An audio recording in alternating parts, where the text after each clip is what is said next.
Good morning students. Welcome to all of you again here in this video tutorial, and today I am going to explain chapter number 1 of class 7 social science history, tracing changes through 1,000 years. In my previous video tutorial of this chapter part 1, I have already explained about map 1 and map 2. Map 1, which was created by Al-Idrisi in 1154, and Map 2, which was created by French cartographer in 1720.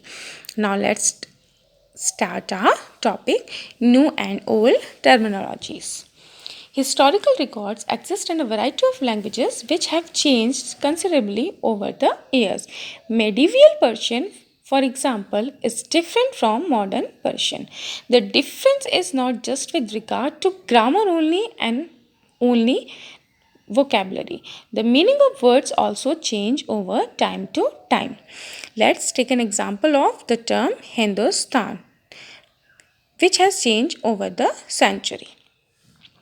When the term was used in the 13th century by Minhaj Israj, a chronicler who wrote in Persian, he meant the areas of Punjab, Haryana, and the lands between the Ganga and Yamuna.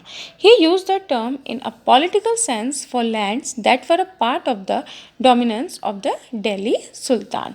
The areas included in this term shifted with the extent of the Sultanate, but the term never included in South India.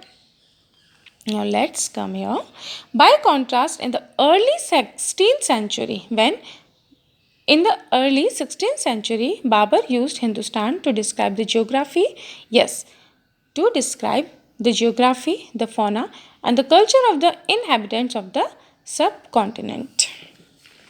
And you know what? In the 14th century, poet Amir Khusro used the term Hind in a similar way.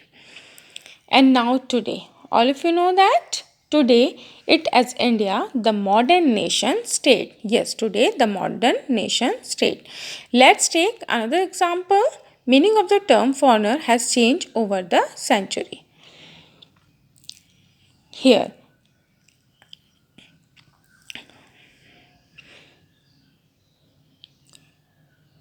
it is used today to mean someone who is not an Indian. Yes, at present, or you can say that today, it means who is not an Indian.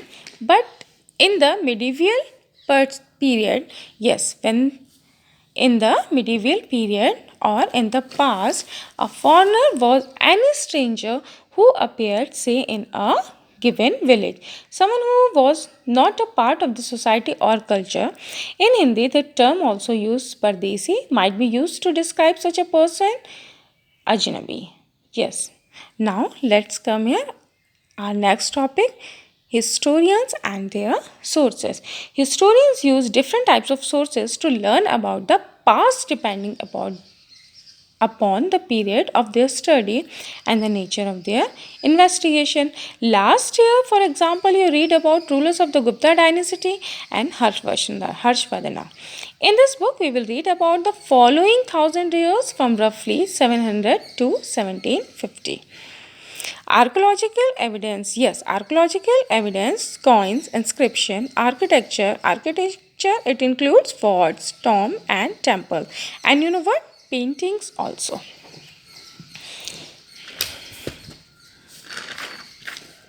Here, literary evidence. People used it to write holy texts, chronicles of rulers, letters, and teaching of saints, and judicial records. And for register of accounts and taxes, manuscripts were collected by wealthy people, rulers, monasteries, and temples. They were placed in libraries and archives.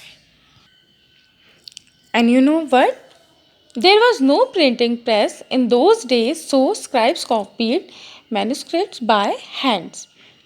As scribes copied manuscript, they also introduced some changes, a word here, a sentence there, yes, here and there. These small differences grew over centuries of copying until manuscripts of the same text became substantially different from one another. And you know what? On the occasion, authors revised their chronicles at different times. The 14th century chronicle Ziauddin Barani, Ziauddin Barani wrote his chronicle first in 1356 and another version 2 years later, it means in 1358. The two differ from each other, but historians did not know about the existence of the first version until the 1960s. It remained lost in large library connections. Yes, thank you all of you.